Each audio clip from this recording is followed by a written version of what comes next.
سفر المظفر کا یہ مہینہ ہے اور اس سے پہلے محرم ہے، اس کے بعد ربیع الاول ہے، اور اس مرتبہ ربیع الاول بھی 1500 سالہ جشن ولادت کا ہمیں موقع مل رہا ہے۔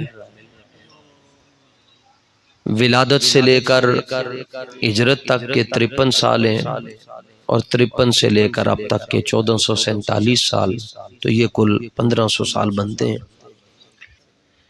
اردو ادب میں ایک لفظ استعمال ہوتا ہے مجرا، اس کا مطلب یہ ہوتا ہے کہ بادشاہوں کو سلامی پیش، ذل پناہ، حد ادب، سلام عرض ہے، یہ ایسے کرتے ہیں، اس کو اردو ادب میں مجرا کہتے ہیں۔ سرکار اعلیٰ حضرت بھی فرماتے ہیں تیری آمد تھی کہ بیت اللہ مجرے کو جھکا۔ 4:15 بجے کے قریب ولادت کا وقت ہے جی، پیر کا دن 12 ربیع النور شریف۔ آواز کھولیں جی، سخاوت کریں، کتے بیٹھے ہیں ساؤنڈ ہے، تسی ہٹو سائڈ تے، ہاں ٹھیک ہے، فیکٹس بھی کھولیں، صرف ریپیٹ کام کرتے۔ 4:15 بجے یہ ہمارے علماء کی تحقیق ہے، اہل دل کی تحقیق ہے۔ تو شرعی مسئلہ یہ ہے کہ جب ہم طواف کرتے ہیں تو اس وقت بیت اللہ شریف کو نہیں دیکھا جاتا، اس وقت نگاہیں جھکی ہوتی ہیں۔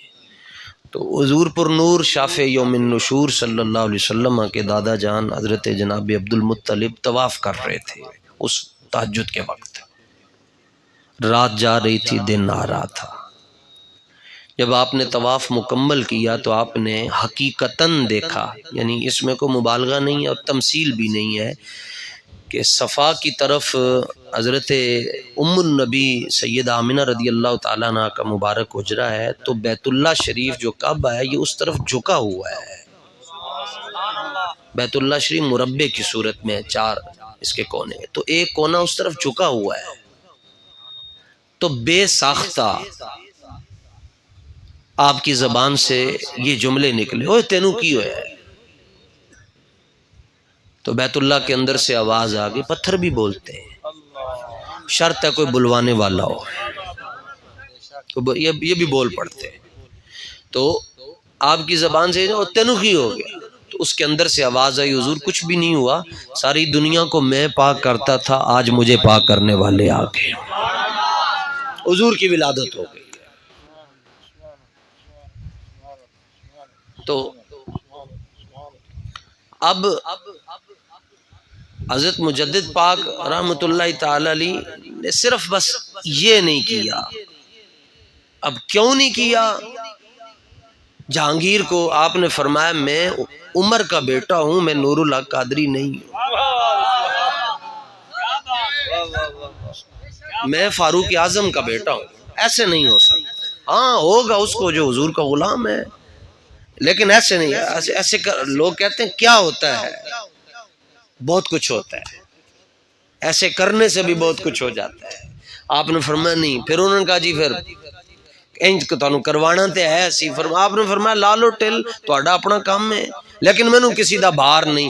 32 پہلوان آ کے آپ کی زلفوں کے ساتھ لٹک کے کہتے تھے انج کر دیو، کھلوتے کھلوتے انج کر دیو، آپ نے ایسے کر لیا تو 32 پہلوان آپ کی گردن کو نیچے نہ کر سکے، وہ بھی بے ساختہ زبانی چوں نکل گیا، مولوی جی کھاندے کی ہو؟ مجدد پاک سے بڑا مولوی کون ہے؟ کی کھاندے ہو؟ آپ نے فرمایا کچھ بھی نہیں کھاتا، بس قوت سلطان و امیر از لا الہ الا اللہ، ہیبت مرد فقیر از لا الہ الا اللہ۔ یہ لا الہ الا اللہ کی برکتیں۔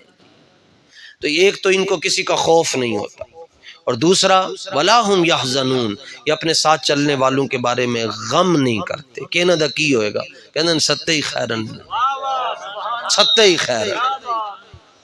اس پر بہت سی باتیں ہیں جن کو صرف اہل دل سمجھ سکتے ہیں، میں اس طرف نہیں جاتا۔ ایک نشانی امام الانبیاء علیہ تحیۃ و ثناء نے ولیوں کی بیان کی، وہ ایک عجب نشانی ہے، ہو سکتا ہے کوئی فقیر بیٹھا ہو تو اس کی برکت سے ہم سب کو یہ بات سمجھ آ جائے۔ حدیث ہے جامع ترمذی کی، اور اس کے راوی ہیں حضرت انس بن مالک رضی اللہ تعالی۔ انس بن مالک کون ہے؟ قبلہ سرکار یہاں تشریف لائے، آپ کی محبت تھی، آپ نے پھول پیش کرتی ہے۔ ہوتا بھی ایسے ہی ہے کہ جب بڑے کہیں جاتے ہیں تو اپنی اپنی استطاعت کے مطابق لوگ کچھ نہ کچھ پیش کرتے ہیں۔ حضرت انس رضی اللہ تعالیٰ عنہ یہ وہ صحابی ہیں، جب حضور ہجرت کر کے مدینہ طیبہ گئے تو آپ اندازہ کریں ایک پیر طریقت کسی کے ہاں آ جائے انہوں چاہ چڑھ جانن تے جنہ دے ویڑے دے اندر کملی والا آیا انہ دا کی حال ہوئے گا۔ ربیع الاول قریب ہے، منہ کھول کے سبحان اللہ کہیں، خیر ہو کے خوش ہو کے کہیں سبحان اللہ۔ میں نے تقریر نہیں سنانی، میں حال دل آپ سے ذکر کر رہا ہوں۔ تقریر میں ہم بہت کچھ کروا بھی لیتے ہیں، وہ کوئی مسئلہ نہیں ہے، میں صرف آپ سے حال دل کی دو چار باتیں کرنی ہے۔